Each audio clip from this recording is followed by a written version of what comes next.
एक गांव में मंगलू नाम का धोबी रहता था। उसके पास 3 गधे थे जिनकी मदद से वो लोगों के कपड़े लेकर घाट पर जाता और उनको धोता था। मंगलू दिल का बहुत ही साफ और अच्छा इंसान था। वो इतना हंसमुख इंसान था कि जिससे भी मिलता था उसका दिन बना देता था। हमरा नाम है चमेली, अरे मैं हूँ मालन अलबेली, अरे चली आई मैं अकेली बीकानेर से। आहा, ओ मेरा नाम है चमेली। आहा। अरे मुझे तो लगा कि तुम्हारा नाम मंगलू है। अरे श्याम भैया, अरे मेरा नाम मंगलू ही है। मैं तो जो है बस वो गाना गा रहा था तनिक सुर लगा के। हाँ अच्छा अच्छा, ऐसी बात है। हाँ, बढ़िया है। मंगलू सीधा कमला मौसी के घर पहुंचा। अरे कमला मौसी कहाँ हो? अरे देखो मैं आ गया। हाँ, तू तो बड़ा अमिताभ बच्चन लग रहा है ना, जो ऐसे ऐलान कर रहा है कि मैं आ गया। अरे कमला मौसी, आप क्या खुद को जया बच्चन समझ रही हो क्या? है जो अमिताभ बच्चन आपके घर आएगा है? चुप कर बदमाश कहीं के, कपड़े लेने आया है, चुपचाप कपड़े लेकर जा। हाँ तो बताओ आज क्या क्या है बताओ। ये ले 13 साड़ियाँ। अरे दैया रे दैया, 13 लगता है। हाँ 13 ही है, लगता है पकता है मत कर, चल भाग यहाँ से। अच्छा अच्छा, जा रहा हूँ। अरे तुम तो हमेशा गुस्से में ही रहती हो मौसी। हाँ। मंगलू कमला मौसी के घर से कपड़े लेकर बाहर निकला ही था कि उसे जतिन दिखा। जतिन बेहद परेशान लग रहा था। माथे पर पसीना, चेहरे पर चिंता की लकीरें और आंखें इधर उधर कुछ खोज रही थीं। अरे जतिन भैया, अरे ये क्या हाल बना रखा है? अरे ऐसे मुंह लटका कर काहे घूम रहे हो? सब ठीक तो है? अरे मंगलू, अरे मेरा बेटा कहीं गुम हो गया है रे। सुबह से ढूंढ रहा हूँ पर कहीं मिल नहीं रहा है। अरे बाप रे, तुमने कहीं ढंग से देखा भी या बस घबराहट में इधर उधर घूम रहे हो? अरे हर जगह देख लिया है मंगलू, तालाब के पास, मंदिर में, वहाँ खेतों पर कहीं नहीं है। मंगलू ने झटपट उन तीनों गधों को किनारे खड़ा किया और हाथ में पकड़ी पोटली एक गधे की पीठ पर फेंकी। फिर कमर कसकर चारों ओर नजर दौड़ाई। देखो जतिन भैया, घबराने से जो है कुछ नहीं होगा। है दिमाग ठंडा रखो, फिर सोचो कि बच्चा आखिरी बार कहाँ दिखा था। अरे सुबह उसे मैंने गांव की चौपाल के पास खेलते हुए देखा था, उसके बाद कहाँ गया पता नहीं। मंगलू ने एक पल को सोचा और फिर चौपाल की दिशा में तेजी से कदम बढ़ा दिए। थोड़ी दूर जाने के बाद उसने देखा कि एक छोटा बच्चा आम के पेड़ के नीचे खेल रहा था। अरे यही तो है वो। ओ छोटुआ, अरे इधर आओ। अरे देखो तुम्हारे पिताजी कितने परेशान हो रहे हैं। बच्चा भोलेपन से मंगलू को देखता रहा। मंगलू ने उसे गोद में उठाया और जतिन के पास ले आया। मंगलू भाई, तुमने आज मेरी जान बचा ली। मैं तो डर के मारे पागल ही हो रहा था।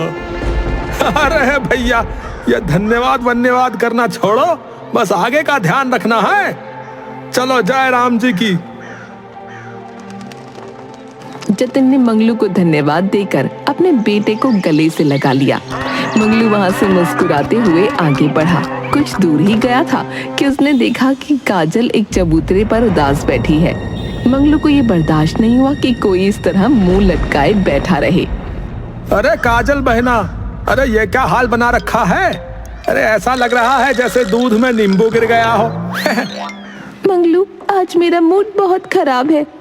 ओहो, लगता है आज तुम्हारी चाय में चीनी की जगह नमक गिर गया होगा। काजल उसकी बात सुनकर हंस पड़ी। मंगलू ने राहत की सांस ली और बोला, लो भाई, अब चेहरे पर मुस्कान आ गई तो मेरा काम पूरा हुआ। अब मैं जो है चला घाट पर कपड़े धोने। वो गाना कौन सा था? हाँ, हमरा नाम है चमेली। ये कहते हुए मंगलू आगे बढ़ गया और घाट पर पहुंचकर अपना काम शुरू कर दिया। कुछ दिन यूं ही गुजरे, पर फिर अचानक मंगलू ने आना बंद कर दिया। होली नजदीक थी और सभी के कपड़े धुलने बाकी थे। अरे मंगलू को क्या हो गया? ना कपड़े लेने आ रहा है, ना ही घाट पर दिख रहा है। कहीं किसी ने इसको काला जादू तो नहीं कर दिया? अरे मौसी, तुम भी ना हर चीज में काला जादू क्यों देखती हो बताओ? मंगलू सीधा साधा इंसान है, जरूर कोई मजबूरी होगी। हाँ, यही सोचकर मैं उसके घर गया था और वहां जो देखा वो बताने लायक है भैया। अरे जल्दी बता रे मनोज, अरे क्या देखा तूने? है मैंने देखा कि मंगलू अपने एक गधे की सेवा में लगा हुआ है। उसका सबसे प्यारा गधा वीरू जो है वो बीमार पड़ा है। मंगलू दिन रात उसकी देखभाल कर रहा है और बेचारा खाना पीना तक भूल गया है। ये सुनते ही पूरा गांव भावुक हो गया। मंगलू का अपने गधों के प्रति इतना लगाव था कि वो काम धंधा छोड़कर सिर्फ उनकी सेवा में जुटा हुआ था। अरे क्या बात कर रहा है तू मनोज? मतलब मंगलू अपने गधे को छोड़कर गांव आ भी नहीं सकता? अरे मौसी, मंगलू के लिए उसके गधे सिर्फ जानवर नहीं बल्कि परिवार है, परिवार। वो अपने परिवार को ऐसे मुसीबत में छोड़कर कैसे आ सकता है बताओ? हाँ, यही तो उसकी अच्छाई है। लेकिन हमें जो है कुछ करना चाहिए भाइयों। अगर हम उसका साथ नहीं देंगे तो भैया कौन देगा बताओ? गांव वालों ने मिलकर फैसला किया कि वो मंगलू के गधे का इलाज करवाएंगे ताकि मंगलू को मदद मिले और वो फिर से अपने काम पर लौट सके। मैं गांव के डॉक्टर को भेजता हूँ, वो जाकर देखेगा कि गधे को क्या बीमारी हुई है? अरे हम सब मिलकर चंदा इकट्ठा करेंगे ताकि इसके इलाज में कोई दिक्कत ना आए। गांव के लोग मंगलू के घर की ओर चल पड़े। जब वो वहां पहुंचे तो देखा मंगलू गधे को गोद में लिए बैठा था और उसकी आंखों से आंसू गिर रहे थे। अरे वीरू रे, तू जल्दी से ठीक हो जा। देख, मैं तुझे चने खिलाऊंगा, तू ठीक हो जा, और मैं तुझे नदी में नहलाने ले जाऊंगा, लेकिन बस ठीक हो जा। वीरू, तू जवाब क्यों नहीं दे रहा रे? देख, अब से तुझ पे ज्यादा बोझ भी नहीं डालूंगा। मैं खुद अपनी पीठ पर बोझा उठा लूंगा। तू बस मेरे साथ रहना, ठीक है? अरे ए वीरू, अरे अब तो बोल रे। देख, अगर तू मुझसे बात नहीं करेगा तो देख, मैं भी तुझसे नहीं बोलने वाला, देख ले फिर। हाँ, चिंता मत करो मंगलू, अब तेरा वीरू ठीक हो जाएगा। हमने जो है डॉक्टर को बुला लिया है और इलाज की व्यवस्था कर दी है। अरे मुखिया जी, अरे आपने मेरे लिए इतना किया।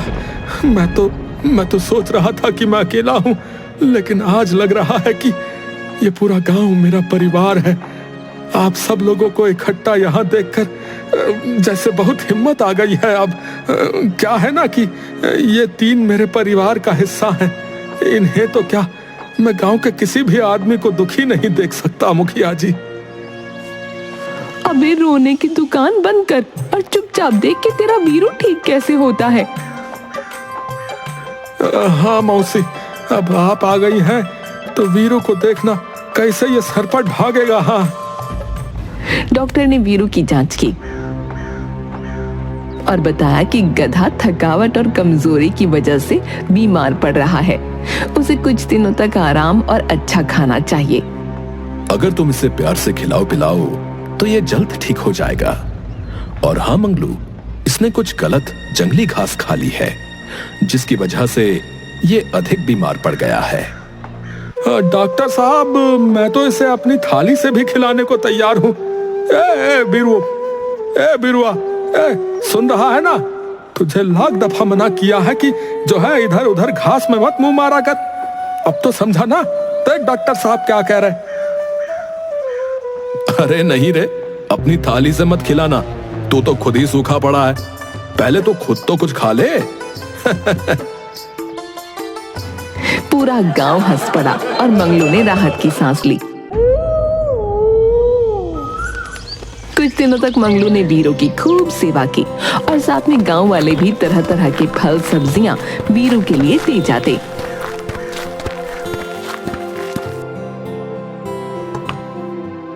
अब वीरू पूरी तरह ठीक हो गया। मंगलू की खुशी का ठिकाना नहीं था। मालिक, आज तो शरीर सा खुल गया लगता है, अब सब ओके लग रहा है।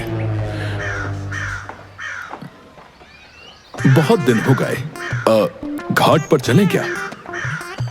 अबे क्या बात है, आज तो जुबान आ गई मुंह में है? इतने दिनों से तो ऐसे पड़ा था जैसे अब गया तब गया। अबे सच कहूं तो मैंने सोच ही लिया था कि इसके जाने के बाद अब हम दोनों पे कितना बोझा बढ़ जाएगा। अबे क्या हरामी साथी मिले मुझे, है? मेरे लिए प्रार्थना करने के बजाय मस्खरी कर रहे थे। अबे सच कहूं ना वीरू, मालिक ने तेरी बहुत सेवा की है यार। दिल से सलूट है यार मालिक को। हाँ यार। अबे भाई किस्मत वाले हैं हम, किस्मत वाले।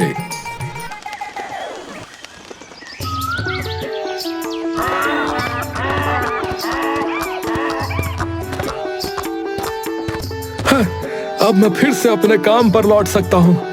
मैं आप सबके पैसे लौटा दूंगा। आप लोगों ने मेरी इतनी सहायता की, मेरा भी तो कुछ फर्ज बनता है। अरे पगले, ये मदद नहीं, हमारा फर्ज था, समझा? चिंता मत कर, बस अब कपड़े धोने आ जाया कर। होली आने वाली है और हमें अपने उजले कपड़े वापस चाहिए, समझा? हाँ मंगलू, इस बार अगर तू हमारे कपड़े नहीं धोएगा तो हम तुझे गांव से निकाल देंगे। सही कहा। अब जल्दी से ये कपड़े ले जा और हमें होली से पहले बिल्कुल चमका कर लौटा देना, समझ गया? मंगलू ठाका लगाकर हंस पड़ा। फिर उसने सबके गंदे कपड़े ले लिए।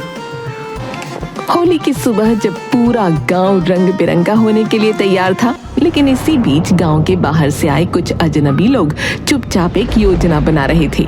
ये लोग गांव के ही एक लड़के सूरज के साथ मिलकर भांग के पैकेट गांव में अवैध रूप से पहुंचाना चाहते थे, पर पुलिस के डर से कोई सीधा तरीका नहीं अपना सकते थे। तभी सूरज के दिमाग में एक चालाकी भरी योजना आई। देखो बे, अगर हम सीधे ले जाने की कोशिश करेंगे तो ना पकड़े जा सकते, समझेगा? लेकिन अगर इसे मंगलू के गधों के साथ बेच दें तो किसी को कोई शक भी नहीं होगा। बिल्कुल सही उस्ताद, वो बिल्कुल भोला भाला है, उसे समझ में भी नहीं आएगा कि उसके साथ हो क्या रहा है। तो ठीक है, चलो हम लोग मंगलू के पास चलते हैं और किसी बहाने से ये भांग उसके हवाले करते हैं। चलो। हाँ चलो बे। ये कोई गड़बड़ नहीं होनी चाहिए, समझा? ए नहीं, रुको, मैं अकेला जाऊंगा क्योंकि वो सूरज को पहचानता है। कुछ गड़बड़ हुई तो हम पकड़े जाएंगे। क्या बात है बे, पहली बार दिमाग की बात करी पप्पू तूने। हाँ, इसीलिए रांगा भैया आप भी मेरे साथ चलो, बता रहा हूँ। योजना के अनुसार रांगा और पप्पू ने मंगलू से मुलाकात की। अरे भाई मंगलू, ओए, अरे तुम्हारे गधे तो बहुत ताकतवर लग रहे। सच में मैंने ऐसे गधे कभी नहीं देखे, ये तो घोड़ों से भी बेहतर है। अरे आप लोगों का बहुत बहुत धन्यवाद भैया।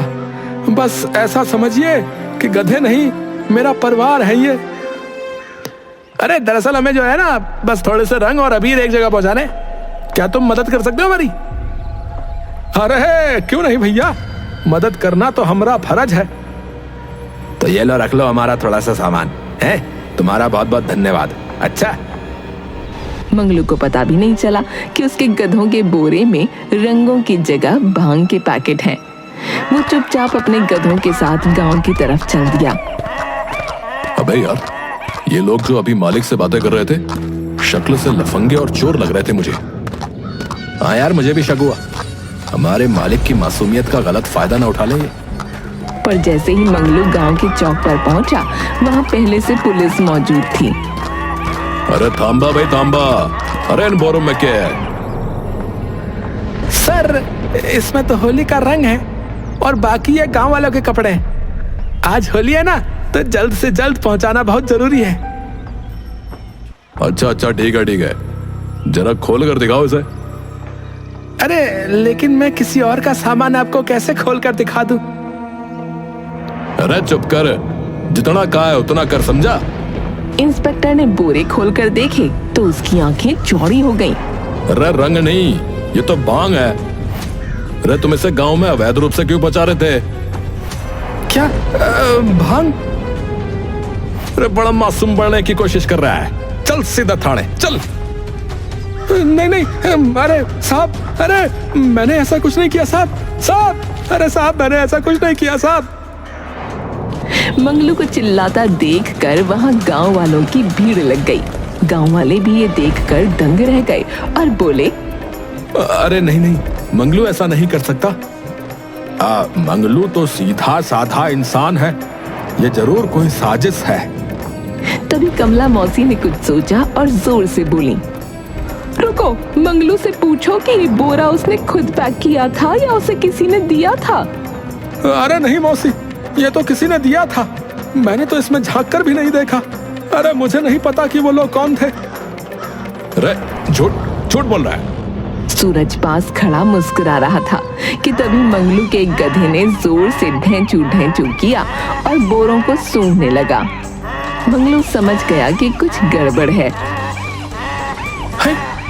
मेरे गधे मालिक बेवजह नहीं चिल्लाते, जरूर कुछ गड़बड़ है। तभी वो गधा सूरज की तरफ बढ़ा और उसे भी सूंघने लगा। ये सब देखकर गांव वाले चौंक गए। अरे बीरू बिना वजह किसी को नहीं सूंघता है, इसकी तलाशी लो। उन्होंने सूरज को पकड़ लिया और जबरदस्ती उसकी जेब की तलाशी ली। अबे ओए, अबे ओ, तुम लोग पागल हो गए क्या? अबे ये क्या कर रहे हो? हटो हटो यहाँ से, चलो। एक गधे के चक्कर में मेरी तलाशी मत लो, चलो हटो। अरे थांबा थांबा, 1 मिनट, अभी सब दूध का दूध और पानी का पानी हो जाएगा। इधर आ। सूरज की जेब से पुलिस को कुछ और छोटे छोटे भांग के पैकेट मिले। अब पुलिस को यकीन हो गया कि असली गुनहगार सूरज और उसके साथी थे। अरे अब हमारी समझ में आया कि असली अपराधी कौन है। अब सब कुछ सच सच उगल दे, वरना ऐसे पट्टे बजाऊंगा कि 7 पुश्तें याद करेंगी तारी। मंगलू बेगुनाह है, मुझे ये पहले से यकीन था। हाँ हाँ सही कहा, मंगलू बेगुनाह है। हाँ हाँ सही कहा, मंगलू बेगुनाह है। हाँ सही कहा, मंगलू बेगुनाह है। लेकिन वो लोग कौन थे जिन्होंने मुझे सामान दिया? ये बात तो अब ये सूरज ही उगलेगा।